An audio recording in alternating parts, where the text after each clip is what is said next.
देखिए बाबू, आज हम लोग नया टॉपिक स्टार्ट करेंगे, प्रकाश का प्रकीर्णन, स्कैटरिंग ऑफ लाइट। पिछले अध्याय में हम लोग पढ़े थे प्रकाश के बारे में कि प्रकाश होता क्या है, लेकिन आज हम लोग पढ़ेंगे स्कैटरिंग ऑफ लाइट, प्रकाश का प्रकीर्णन। प्रकाश का प्रकीर्णन होता क्या है, पहले इसको हम समझने की कोशिश करेंगे। देखिए बाबू, आप देख रहे होंगे प्रकाश का प्रकीर्णन। अगर बात किया जाए बाबू, अगर बात किया जाए तो इसमें दो चीज़ें हैं, एक है प्रकाश यानी कि लाइट और दूसरा है स्कैटरिंग यानी कि प्रकीर्णन। अब बात करते हैं कि सर एक प्रकाश का प्रकीर्णन है क्या। तो आप लोगों को पहले ही बता दिए हैं प्रकाश के बारे में कि प्रकाश होता क्या है, इसके क्या कार्य हैं, लेकिन आज हम लोग जानेंगे प्रकीर्णन के बारे में। देखिए बाबू, स्कैटरिंग क्या होता है, प्रकीर्णन क्या होता है। अगर हमको आसान भाषा में बताना हो प्रकीर्णन के बारे में, अगर हमको सिंपल शब्दों में बताना हो बाबू, तो प्रकीर्णन का मतलब ही होता है बिखर जाना। अगर हम लोग के लैंग्वेज में बताना हो तो कैसे बताएंगे।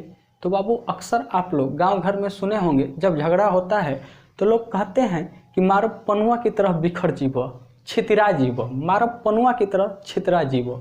वास्तव में जो छितराना है ना बाबू, यही है स्कैटरिंग, यही है प्रकीर्णन। तो बाबू, अगर हम बात करें अब प्रकाश की प्रकीर्णन के, तो बाबू प्रकाश का भी बिखर जाना प्रकाश का प्रकीर्णन होता है, लेकिन कैसे। देखिए बाबू, आपको बताए थे कि ये जो प्रकाश का प्रकीर्णन है, इसके लिए हमें पहले दो बातों को जानना पड़ेगा। पहला तो यही है कि सर ये जो प्रकाश होता है वो 7 रंगों से मिलकर के बना है। ये बात किसने बताई थी बाबू? न्यूटन साहब ने। चलिए, ये बातें आपको हम बताए थे। न्यूटन साहब ने प्रकाश के बारे में बहुत सारी बातें बताई थी, जिसमें से एक ये भी था कि प्रकाश 7 रंगों से मिलकर के बना होता है। बाबू, वो 7 रंग कौन से हैं? तो 7 रंग आपको बताए थे VIBGYOR। इसका मतलब क्या होगा सर? वायलेट बैगनी, इंडिगो आसमानी, ब्लू नीला, ग्रीन हरा, येलो पीला, ऑरेंज नारंगी, रेड लाल। तो बाबू ये 7 रंग होते हैं जिनसे मिल करके प्रकाश बना हुआ है। ये सबसे पहले बात कौन बताया था? तो बाबू न्यूटन साहब ने ये बात बताई थी। अब बात करते हैं, एक चीज़ और आप लोग ध्यान रखिएगा कि बाबू जो सबसे मैक्सिमम वेवलेंथ होता है ना, सबसे मैक्सिमम जो तरंग धैर्य होता है वो लाल रंग का होता है, और सबसे जो मिनिमम तरंग धैर्य होता है बाबू वो बैगनी रंग का होता है। इस बात को भी आप ध्यान रखेंगे। अब बात करते हैं कि सर ये तरंग धैर्य क्या है, ये वेवलेंथ क्या है। तो बाबू इसके बारे में हम लोग जब वेव पढ़ेंगे, जब तरंग पढ़ेंगे, तो उसमें हम आपको बताएंगे कि वेवलेंथ तरंग धैर्य होता क्या है। फिलहाल इतना जानिए कि बाबू ये जो प्रकाश है वो 7 रंगों से मिल करके बना है, और वो 7 रंग हैं violet, indigo, blue, green, yellow, orange और रेड। और इन 7 रंग में सबसे मैक्सिमम वेवलेंथ बाबू अगर किसी का होता है तो वो होता है लाल रंग का, और सबसे मिनिमम वेवलेंथ जो होता है वो होता है बैगनी रंग का। अब हम आते हैं प्रकीर्णन पर कि सर ये प्रकाश का प्रकीर्णन है क्या। तो बाबू आसान भाषा में मैं अभी बताया कि प्रकीर्णन का मतलब होता है बाबू, प्रकीर्णन का मतलब ही होता है बिखर जाना। अगर प्रकाश के प्रकीर्णन की बात करेंगे तो बाबू हम बताएंगे कि जब प्रकाश की किरणें वायुमंडल से होकर के गुजरती हैं तो वायुमंडल में उपस्थित धूल कण एवं वायु के कणों से टकरा करके ये प्रकाश और इसके 7 रंग सभी दिशाओं में फैल जाते हैं। इसी घटना को बाबू प्रकाश का प्रकीर्णन कहते हैं।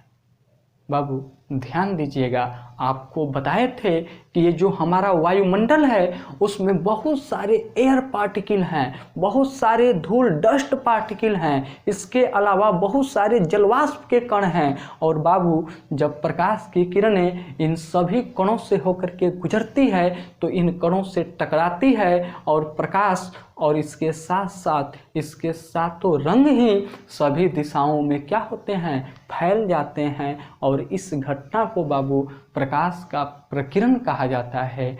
ये बात आप ध्यान रखेंगे। अब आते हैं इसके टाइप पर। देखिए बाबू, प्रकाश के प्रकीर्णन की अगर बात किया जाए तो ये 3 टाइप के होते हैं। पहला होता है रेले प्रकीर्णन। रेले प्रकीर्णन बोला जाता है बाबू, पहला होता है रेले प्रकीर्णन, दूसरा होता है मी प्रकीर्णन, तीसरा होता है रमन प्रकीर्णन। अब बात करते हैं कि सर ये क्या है, तो देखिए बाबू, ये साइंटिस्ट हैं। रेले साहब क्या है, एक साइंटिस्ट है, मी भी एक साइंटिस्ट है और रमन भी एक साइंटिस्ट हैं। इन्होंने प्रकीर्णन के बारे में जो जो विचार रखे, जैसे रेले साहब ने जो भी अपना मत दिया स्कैटरिंग के बारे में, प्रकीर्णन के बारे में, उसको रेले प्रकीर्णन के अंतर्गत रखा गया। इसके अलावा मी साहब ने प्रकीर्णन के बारे में जो भी अपना विचार दिया उसको बाबू मी प्रकीर्णन के अंतर्गत रखा गया। उसी प्रकार रमन साहब ने भी जो जानकारी दी हमें प्रकीर्णन के बारे में, उसको हम रमन प्रकीर्णन के अंतर्गत रखे। अब बात करते हैं एक एक के बारे में कि सर रेले प्रकीर्णन क्या है, मी प्रकीर्णन क्या है, रमन प्रकीर्णन क्या है।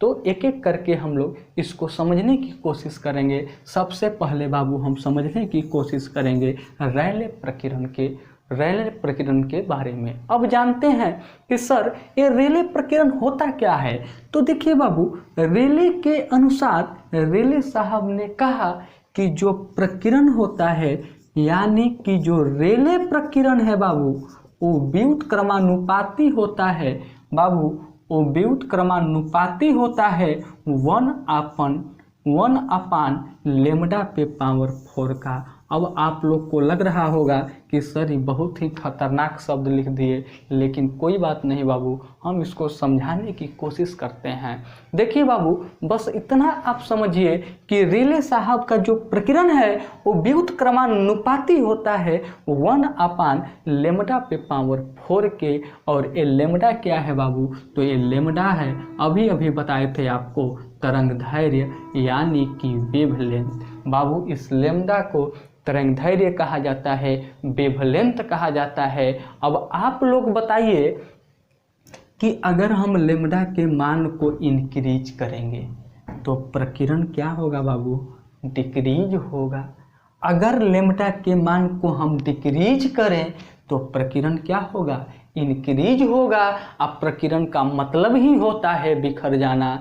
तो अगर बात करेंगे बाबू इन 7 रंगों के बारे में जो अभी आपको लिखाए थे VIB GYOR, तो इसमें मैक्सिमम वेवलेंथ किसका होता है, तो बाबू जो मैक्सिमम वेवलेंथ है वो रेड रंग का होता है। जब लाल रंग के तरंगदैर्घ्य को यहाँ रखेंगे तो लाल रंग का प्रकीर्णन क्या होगा, सबसे कम होगा। अब प्रकीर्णन का मतलब ही होता है बिखरना, अर्थात लाल रंग का जो बिखराव होगा बाबू वो क्या होगा, सबसे कम होगा। लेकिन इन रंगों में सबसे न्यूनतम वेवलेंथ यदि किसी का होता है तो वो है वायलेट, बैगनी कलर का। अगर बाबू बैगनी कलर के वेवलेंथ को यहाँ रखेंगे तो प्रकीर्णन सबसे अधिक होगा, किससे, इन 7 रंगों में। और प्रकीर्णन का मतलब ही होता है बिखर जाना, यानी कि बैगनी क्या होगा, सबसे ज़्यादा बिखरेगा। रेले साहब के कहने का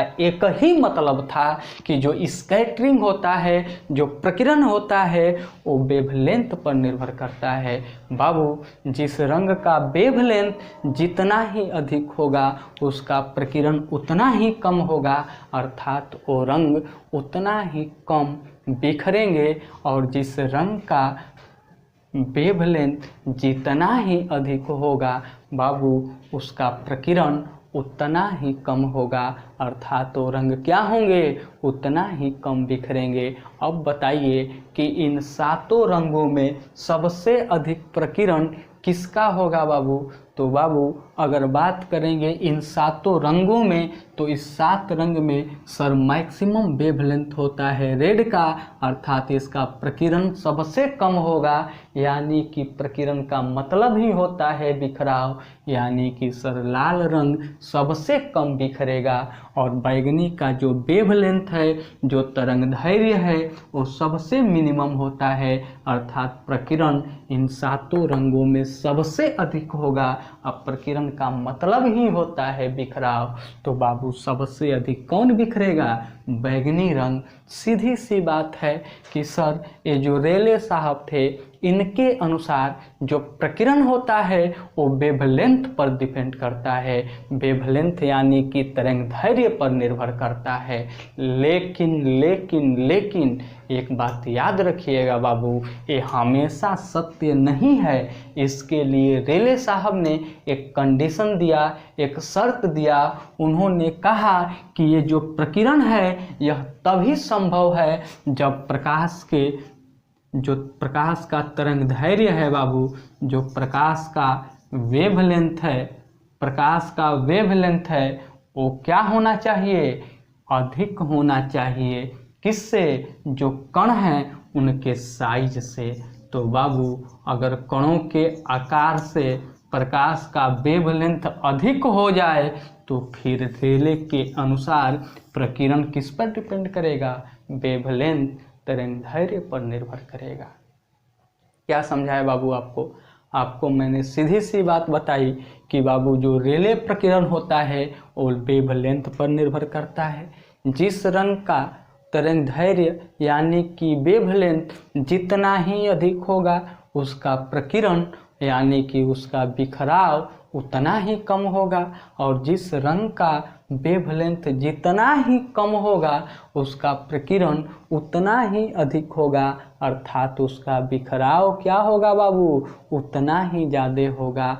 मतलब मेरे कहने का यही है कि ये जो प्रकीर्णन है वो तरंगदैर्घ्य पर निर्भर करता है, लेकिन यह हमेशा सत्य नहीं है। यह तभी लागू होगा जब वायुमंडल में जो कण उपस्थित हैं उनका आकार छोटा होना चाहिए प्रकाश के वेवलेंथ से, तभी ये जो प्रकीर्णन है वो वेवलेंथ पर निर्भर करता है। बाबू अब बताइए आप लोग कि कितने लोगों को मेरी बातें समझ में आई और कितने लोगों को समझ में नहीं आई। इसके बाद हम आपको एग्जाम्पल के द्वारा इसको समझाने की कोशिश करेंगे और आप आसानी से, मुझे उम्मीद है कि सारे एग्जाम्पल को समझेंगे। बाबू मैक्सिमम क्वेश्चन रेले प्रकीर्णन से ही पूछे जाते हैं और इसके एग्जाम्पल से पूछे जाते हैं। जैसे रेले प्रकीर्णन के एग्जाम्पल की अगर हम बात करेंगे तो बाबू पहला जो एग्जाम्पल होता है इसका, आसमान का रंग नीला दिखाई देना। पहला एग्जाम्पल है बाबू कि आसमान का रंग नीला दिखाई देना। ये कैसे होता है समझने की कोशिश करते हैं। देखिए बाबू होता क्या है कि जब प्रकाश की किरणें वायुमंडल से होकर के गुजरती हैं तो बताइए कि ये जो प्रकाश के 7 रंग हैं इनमें सबसे अधिक बिखराव किसका होगा? किसका होगा बाबू? बैगनी रंग का होगा। उससे कम किसका होगा? इंडिगो का होगा। उससे कम किसका होगा? ब्लू का होगा। मेरे कहने का मतलब है कि सर सबसे अधिक अगर बिखरेगा, जब प्रकाश की किरणें वायुमंडल से होकर के गुजरेंगी तो सबसे अधिक बैगनी बिखरेगा, उससे कुछ कम इंडिगो बिखरेगा और उससे कुछ कम ब्लू बिखरेगा। लेकिन आसमान हमें कैसा दिखाई देता है? ब्लू दिखाई देता है। क्या रीजन है सर? सबसे ज़्यादा जब बिखर रहा है वायलेट तो दिखना तो चाहिए बैगनी, लेकिन दिखता है ब्लू। तो इसको एक एग्जाम्पल के द्वारा हम समझाने की कोशिश करेंगे। देखिए बाबू, इसके लिए एक एग्जाम्पल का हम उपयोग करते हैं अक्सर क्लास में। जैसे मान लीजिए एक पिकअप है और उससे लोग 25-30 लोग बैठ करके और मेला देखने जा रहे थे, जिसमें से मान लीजिए 5 गर्ल थी उस पिकअप में बैठी थी और 10 वो मैन थे। इसके अलावा 5 गर्ल थी, 10 मैन थे, 15 बॉय थे। इस प्रकार से इतना लोग उस पिकअप में बैठ करके एक मेला देखने जा रहे थे। अब हुआ क्या कि एक जगह पिकअप पलटी मार दी। जब पलटी मारेगी तो जितने भी लोग उसमें बैठे हैं वो लोग क्या होंगे, बाहर बिखर जाएंगे। सबसे अधिक कौन बिखरेगा, 15 लड़के बिखरेंगे, उससे कम मैन बिखरेगा, और सबसे कम कौन बिखरेगा बाबू, गर्ल बिखरेगी।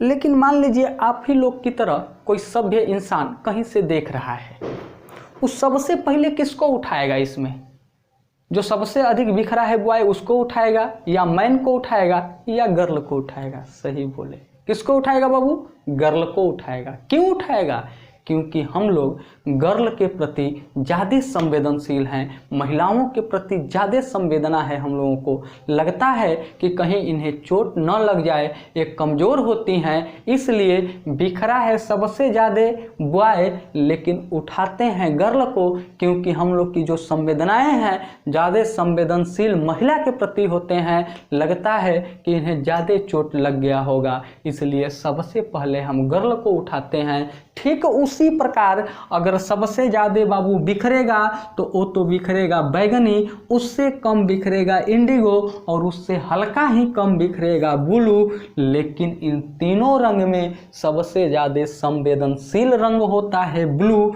जिसको हमारी आंखें क्या करती है, पसंद करती है। यानी हमारे आँखों के प्रति इन तीनों रंगों में सबसे ज़्यादा संवेदनशील रंग होता है बाबू ब्लू, इसीलिए हमें पसंद आता है ब्लू रंग। और आसमान हमें कैसा दिखता है, नीला दिखता है। लेकिन सबसे ज़्यादा बिखर कौन रहा है, वायलेट। लेकिन नीला क्यों दिखता है, क्योंकि इन तीनों रंगों में सबसे ज़्यादा सबसे बढ़िया हमारे आँख को पसंद आने वाला जो रंग होता है वो ब्लू होता है, इसीलिए आसमान कैसा दिखता है, नीला दिखते हैं। अब बताइए किसी को कोई प्रॉब्लम है, आगे बढ़ा जाए। देखिए तो ध्यान रखिएगा, रेले प्रकीर्णन में पहला एग्जाम्पल आसमान का रंग नीला दिखाई देना। अब दूसरे एग्जाम्पल की तरफ चलते हैं। दूसरा एग्जाम्पल होता है बाबू सूर्योदय और सूर्यास्त के समय। दूसरा एग्जाम्पल है इसका, सूर्योदय और सूर्यास्त के समय सूर्य का लाल दिखाई देना, और दोपहर के समय सूर्य का उजला दिखाई देना। वही सूर्य जो सुबह और शाम में कैसा दिखाई देता है, लाल दिखाई देता है। लेकिन बाबू वही सूर्य दोपहर में कैसा दिखाई देने लगता है, उजला दिखाई देने लगता है। इसके पीछे क्या रीजन है, एग्जाम्पल किसका है, रेले प्रकीर्णन का। रेले प्रकीर्णन में लिख लीजिएगा कि सूर्योदय और सूर्यास्त के समय सूर्य का लाल दिखाई देना, लेकिन दोपहर के समय सूर्य का उजला दिखाई देना। अब समझते हैं कि बाबू ये घटनाएं होती कैसे हैं। ये घटनाएं बाबू होती कैसे हैं, इसको समझने की हम कोशिश करेंगे।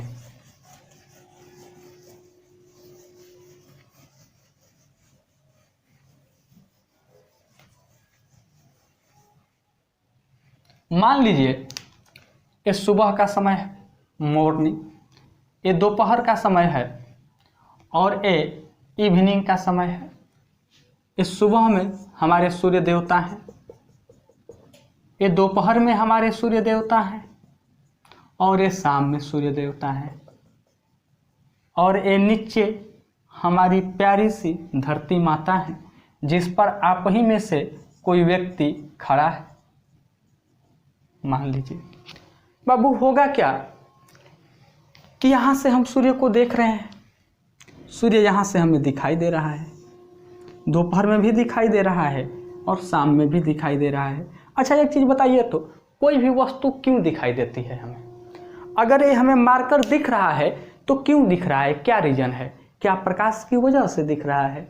नहीं बाबू, ये सिर्फ प्रकाश की वजह से नहीं दिख रहा है। अगर ये मारकर प्रकाश की वजह से दिखता तो इसके सामने हम अपने हाथ को रख लिए तो भी इस मार्कर को दिखना चाहिए। अभी भी इस मार्कर पर प्रकाश पड़ रहा है, बाबू यह मार्कर सिर्फ प्रकाश की वजह से नहीं दिख रहा है, इस मार्कर से परावर्तित प्रकाश हमारी आँखों तक आ रही है, इसी वजह से ये मार्कर हमें दिखाई दे रहा है। तो कभी ये गलती नहीं कीजिएगा कि सिर्फ प्रकाश की वजह से कोई वस्तु दिखाई देती है।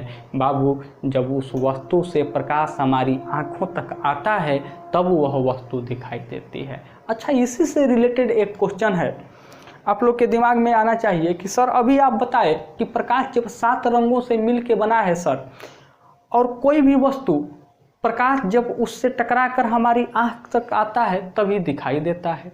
तो ये बताइए, मान लीजिए ये आप जो कैप लिए हैं, ये ब्लू दिख रहा है, ये वाइट दिख रहा है, इन सब से तो प्रकाश टकरा के आ रहा है, फिर अलग अलग कलर की क्यों दिख रही है?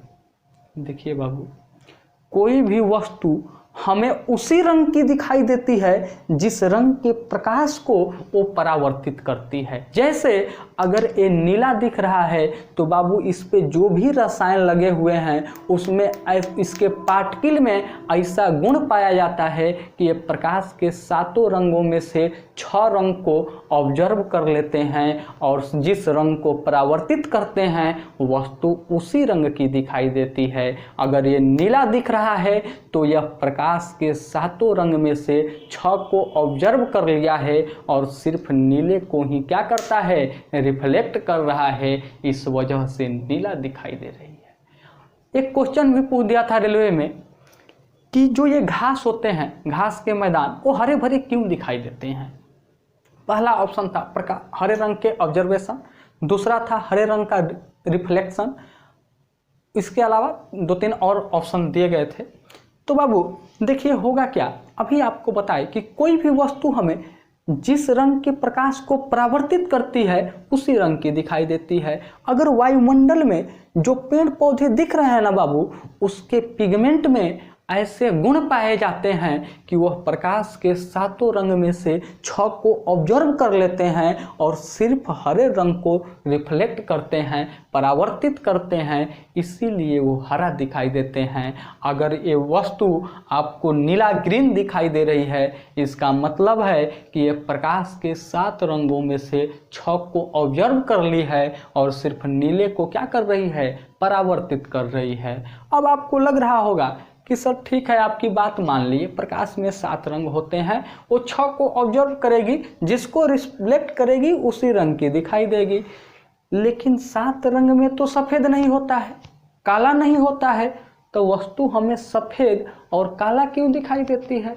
देखिए बाबू होता क्या है, अगर ये बोर्ड आपको वाइट दिख रहा है तो इसका एक ही कारण है कि इस पे जो भी पार्टिकल पाए जाते हैं उसमें ऐसी प्रॉपर्टी है, उसमें ऐसा गुण है कि ये प्रकाश के 7 रंग में से किसी को भी ऑब्जर्व नहीं किए हैं, सबको रिफ्लेक्ट कर दिए हैं। और जब प्रकाश के 7 रंग आपस में मिलते हैं तो कैसा दिखता है, सफ़ेद दिखाई देता है। तो बाबू कोई वस्तु यदि सफ़ेद दिख रही है तो उसका एक ही मतलब है कि वह प्रकाश के 7 रंग को क्या किया है, रिफ्लेक्ट किया है, किसी भी रंग को ऑब्जर्व नहीं किया है। अगर कोई वस्तु, मेरा शर्ट ब्लैक दिख रहा है तो इसका सर क्या कारण है? तो बाबू ब्लैक कोई कलर होता ही नहीं है। अगर जहाँ जैसे रात कैसी होती है, काली, क्यों? क्योंकि सर कोई प्रकाश वहाँ है ही नहीं। तो बाबू जब कोई वस्तु प्रकाश के सभी किरणों को ऑब्जर्व कर ले, किसी को भी रिफ्लेक्ट न करे, तो वस्तु हमें काली दिखाई देती है। आप 3 चीज़ों को याद रखिएगा बाबू। अगर कोई वस्तु हमें दिखाई दे रही है तो उससे प्रकाश हमारी आँखों तक आ रहा है, इस वजह से वह वस्तु हमें दिखाई देती है। अगर कोई वस्तु किसी खास कलर की दिख रही है, इसका मतलब है कि सर वह जिस कलर की दिख रही है उसी रंग के प्रकाश को परावर्तित की है। इसके अलावा बाकी जितने भी 6 रंग हैं उनको ऑब्जर्व की है। अगर कोई वस्तु रेड दिख रही है तो इसका मतलब है कि सर प्रकाश के 6 रंगों में से सिर्फ रेड कलर को, लाल रंग को ही परावर्तित की है, इसलिए लाल दिखती है। अगर कोई वस्तु सफ़ेद दिख रही है, इसका मतलब है कि वह प्रकाश के 7 रंगों में से 7 को ही रिफ्लेक्ट की है, किसी को भी ऑब्जर्व नहीं किया है। अगर बाबू कोई वस्तु हमें काली दिख रही है तो इसका मतलब है कि वह प्रकाश के सातों रंग में से सातों को ऑब्जर्व कर लिया है, किसी को रिफ्लेक्ट नहीं किया है, इसलिए वह काला दिखता है। अब आते हैं अपने प्रश्न पर कि बाबू सुबह, शाम और दोपहर के समय सूर्य अलग अलग रंगों का क्यों दिखता है? सुबह और शाम में रेड दिखता है, जबकि दोपहर में वो कैसा दिखता है? सफ़ेद दिखता है। पहले इतना बताइए, किसी को कोई प्रॉब्लम है? किसी को अगर कोई प्रॉब्लम है तो आपको 2 सेकंड का समय दिया जा रहा है, आप बताइए, वरना हम लोग आगे बढ़ेंगे।